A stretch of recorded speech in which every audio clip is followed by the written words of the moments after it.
ఎంతో చరిత్ర కలిగిన ఏఈఎల్సీ నార్త్ పారిస్ చర్చిలో ఆధిపత్యం పోరు తారాస్థాయికి చేరింది. ఆదివారం వేల మంది భక్తులు పాల్గొనే ఈ చర్చిలో బిషప్ బాబురావును కాదని మరొక వర్గం చర్చిలో ఆందోళన చేపట్టింది. ఈ నేపథ్యంలో పోలీసులు ఘటనా స్థలానికి చేరుకొని ప్రార్థనకు ఆటంకం కలగకుండా చూసేందుకు ప్రయత్నించారు. అయినా చర్చి లోపల గొడవ సద్మనగా పోవటంతో సంఘ పెద్దలు, విశ్వాసులు ప్రస్తుతం కొనసాగుతున్న బాబురావుని కొనసాగించాలని నినాదాలు చేశారు. బిషప్ బాబురావుకు విశ్వాసులు చేతులు ఎత్తి మద్దతు తెలిపారు. ఈ సందర్భంగా నార్త్ పారిస్ బిషప్ బాబురావు మాట్లాడారు. ఏఈఎల్సీ బాధ్యతల్ని నిర్వహిస్తున్న రిటైర్డ్ జడ్జిలు ఎలక్షన్స్ నిర్వహించకుండా కాలయాపన చేస్తున్నారని తెలిపారు.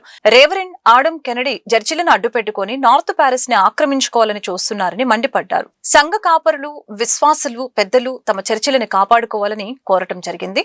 సంఘాలను కాపాడుకోవాల్సిన బాధ్యత విశ్వాసులపై ఉందని చెప్పారు. మిత్రులకు Saint Matthew's Lutheran Church North Paris ధన్యవాదాలు. 3 సంవత్సరాల క్రితం ఈ విధమైనటువంటి సంఘటన మనం చూసాము. దాదాపు 600 మంది క్రిమినల్స్ తో ఈ పాస్టర్ గారు ఈ చర్చిని క్యాప్చర్ చేసుకోవడానికి గతంలో కూడా ప్రయత్నం చేశారు. అప్పుడు 32 మీద క్రిమినల్ కేసులు కూడా అయ్యాయి. మరి ప్రశాంతంగా జరుగుతున్న ఈ దేవాలయంలోకి మరొకసారి జొరబడటానికి దుండగులు ప్రయత్నం చేస్తున్నారు. విశ్రాంత న్యాయమూర్తులు ఎలక్షన్స్ జరపకుండా సంఘాలలో అలజడులు సృష్టిస్తున్నారు. ఏఎల్సీ మిత్రులారా, విశ్వాసులారా, మీరందరూ మేల్కొనాలి.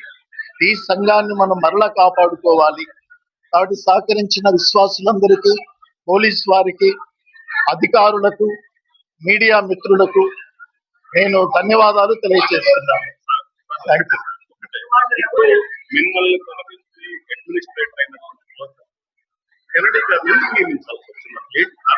కారణం తెలియదు సార్. నేను ఇక్కడ పాస్టర్ల పక్షంగా నిలవబడ్డానని వాళ్ళు ఒక కక్షపూరితంగా ఇది వ్యవహరిస్తున్నారు. అంటే వాళ్ళు ఇక్కడ నేను వాళ్ళని ప్రశ్నిస్తున్నాను కాబట్టి ఈ ప్రశ్నించే గొంతును నొక్కేస్తే మేము ఇంకెంతకాలమైనా ఇక్కడ ఉండొచ్చు.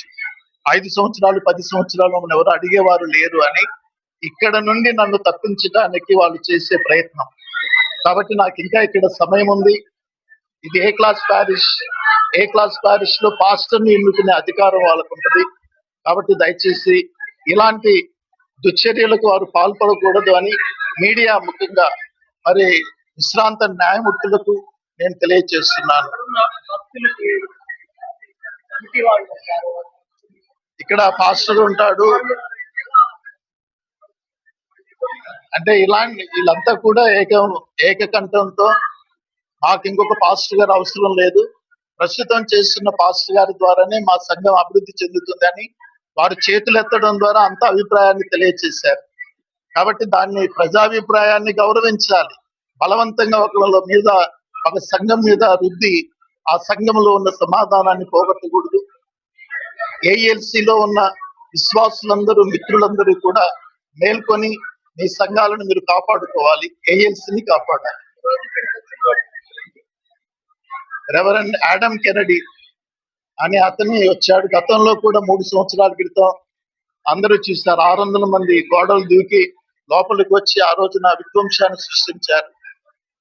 కాబట్టి మరలా ఇంకొకసారి ఆ ప్రయత్నం వీరిని అడ్డం పెట్టుకొని, రిటైర్డ్ జడ్జిస్ ని అడ్డం పెట్టుకొని మరొకసారి జ్వరబడి ఈ ఏఎల్సీని క్యాప్చర్ చేసుకోవడానికి చూస్తున్నారు.